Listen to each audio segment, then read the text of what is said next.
નામ જનક વાડિયા। નવલી નવરાત્રિ એટલે માં શક્તિની ભક્તિનું પર્વ અને જ્યારે નાની નાની બાળાઓ રાસરૂપી માની આરાધના કરી રહી હોય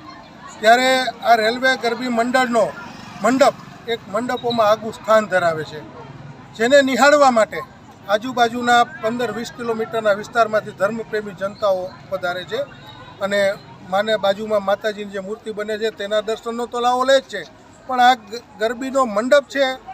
એ એક એવી એની વિશેષતા છે જેના હિસાબે પ્રખ્યાત છે કે નોન યુઝ ટ્યુબલાઇટ સ્ટિક દ્વારા એ બનાવવામાં આવે છે